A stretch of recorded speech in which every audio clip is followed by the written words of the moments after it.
your next step after playing at Duke was the NBA draft, which compared to what we have now, looked a little different. A lot different. Round-wise. You were the 108th pick in the 5th round in a time where there was, what was there? 7, 8 rounds, something picks? like that. Yeah. With a stacked draft class. Dennis Rodman, Sabonis from the Soviet Union. Bilas. Yes.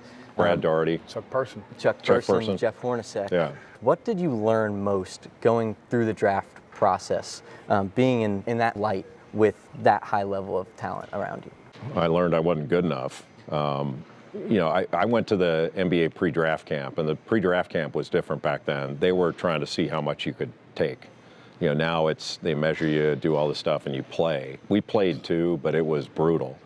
And I learned the difference in college between, when I was in high school, I thought I was as good as anybody. So the more I worked, the better I got, and I didn't see a ceiling.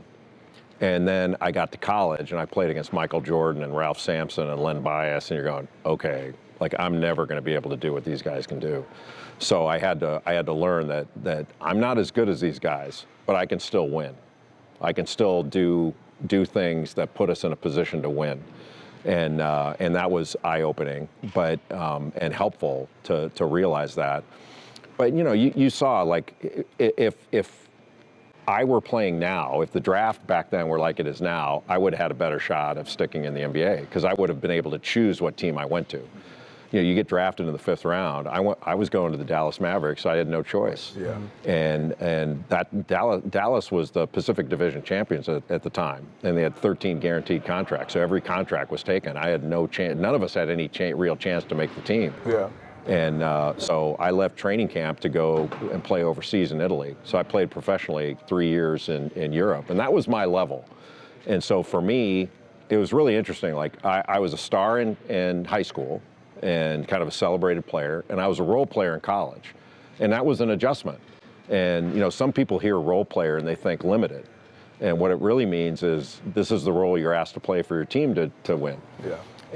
But then when I went overseas and played in Italy, I was a star again. Yeah. And it was really fun. It was fun to be a star again. Mm-hmm. But after I did that for 3 years, I kind of realized, like, if I'm going to play 10, 12 years over here until I can't walk anymore, what's it going to be like then? Like, I'm not going to have, what am I going to do?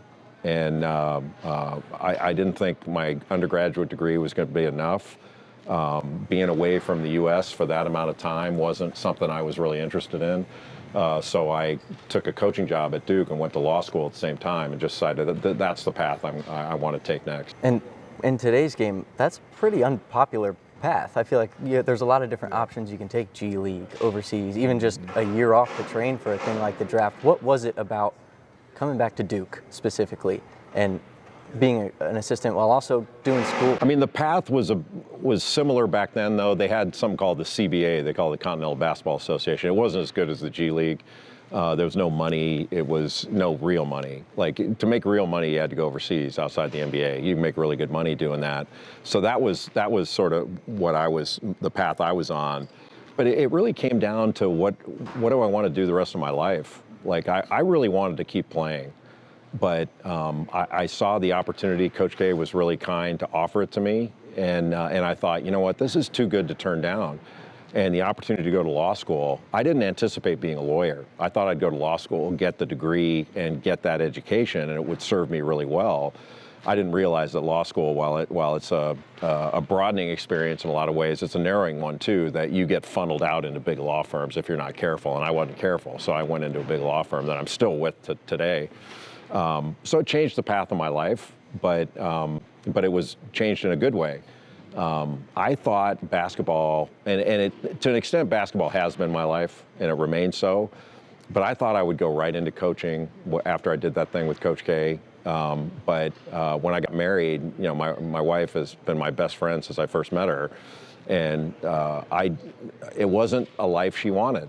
And I didn't, it was a we decision, not a me decision. So we decided to go in a different direction. I'm kind of glad we did, but I miss the competition. Now I go to games and I don't care who wins. Yeah. And that broadcasting is the first experience I ever had when I would go to a game and I don't care who wins.